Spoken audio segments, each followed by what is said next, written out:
welcome to the video today. So today's video is actually going to be about aquariums. So I know this is mostly a indoor plant channel, but I'm a lady of many hobbies, one of which being aquariums. I first started getting into aquariums a few years ago when I was living in a small apartment.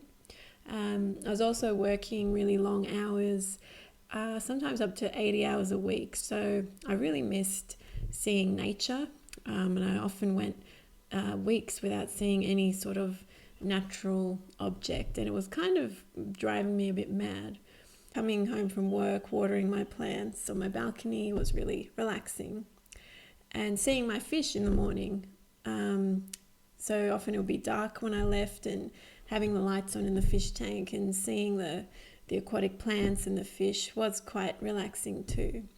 At the moment I've got two aquariums. They're two large 4-foot aquariums, so that's about 250 litres or 75 gallons.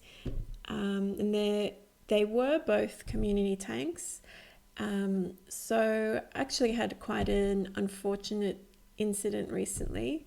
I went away for a few days, and when I came back, one of my aquariums was mostly dead. So I came back to the house. There was this awful smell. Couldn't figure out what it was because I'd only been gone a few days and we'd taken out all the rubbish, so I didn't think it'd be like rotting rubbish. And then I looked at the fish tank and the water was all cloudy, which is weird because normally you can see inside the tank. And then as I got closer, a lot of the fish were floating and looks like they've been dead for a couple of days, and yeah, it was quite sad. Strangely, the only things that survived were the catfish, like the plecos and the cories, because they've got a labyrinth organ, so they can actually breathe air, similar to a lung, so they can breathe air at the surface, whereas the other fish can't. And I worked out what happened was actually that was my planted tank. So I had a CO2 gas canister connected. It was a high-tech tank. So the CO2 is only meant to come in at a certain rate. I had it set at that rate, and it hasn't malfunctioned before in the 3 or 4 years I've had the tank, but it was nearing the end of the canister, and I think what happened is as it neared the end, it just discharged all the CO2 into the tank, and the fish died. So it was quite sad, and it's kind of put me off CO2 for a while. So with the dead fish tank, I moved the remaining living catfish to my living room community tank, and that's now doing really well. I'll show you a bit of that. The fish are all getting along.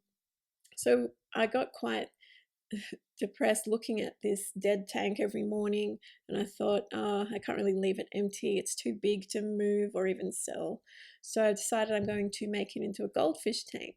Now, I haven't actually had a goldfish tank before, but I've been watching a lot of videos from Solid Goldfish. She's a YouTuber who does some great YouTube goldfish tutorials, that sort of thing. And it's kind of inspired me to try my own goldfish tank. So I haven't really kept goldfish before. I've been more into the tropical fish. So I'll show you how I'm getting the tank ready. Let's give you a rundown of what you should do if you do come home to a dead tank after holidays. The first thing I did was remove all the dead fish. The bodies continue to release ammonia and breed bacteria, and obviously you don't want dead fish in your tank. I also moved my plants. So I had a lot of plants in that tank. I rinsed them under tap water and put them in my existing community tank, and that doesn't seem to have caused any problems. Next thing I did was completely drain all the water. It stank for one, and for two it would have been completely out of balance. So with aquariums you have to cycle the tank.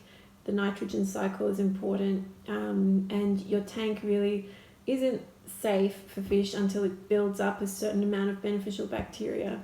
So that was completely out of whack with all the dead fish. So I drained all the water, put in new water, added some, you can actually buy bottles of beneficial bacteria. Not sure if they really work or not, but I might as well try it. So I added some of that. Put some plants back in the tank. I thought that would fix it, but the water stayed really cloudy and it still stank. So I figured there must have been a lot of this harmful bacteria in the filter. So I figured it was time to clean my filter. Now I'm quite a lazy filter cleaner. I hate cleaning fish tank filters. It's gross. It takes hours. It can take out. Feels like hours. So I literally haven't cleaned this filter for about 2 years. It's an Eheim filter. You're meant to clean it every 6 months, I think, but the tank was doing okay up until the CO2 accident, so I didn't see a need to. So I'll be doing that today. I'll be cleaning the Eheim and kind of showing you how that process goes, because it can be a bit tricky. Warning, I did leak a few liters of water on my floor when I did this. It seems to happen every time. You see those YouTube videos of people changing their Eheim filter, cleaning it, and it's done so perfectly, but I always end up with just water spurting out of a hose at, at a really fast rate, freaking me out because I think the whole house is going to flood. So that did happen during this filter change, which you'll see. It was all good in the end. I've cleaned it. It wasn't as painful as I thought, but it was pretty gross. So now I'm up to the part where I'll be putting some more new water in the tank. And I'll show you the fish I've got there at the moment. Okay, so this fish I've got, it's just a small ryukin or fantail that I thought I'd start the tank off with. It actually helps your tank cycle if you've got a fish in there, and goldfish are quite hardy, so I thought it could survive. The ammonia levels and everything I've checked, which are fine. Also, it's a huge tank, so it's unlikely anything would go wrong with a tiny goldfish. And it seems to be pretty happy so far. I've called him Squirmy.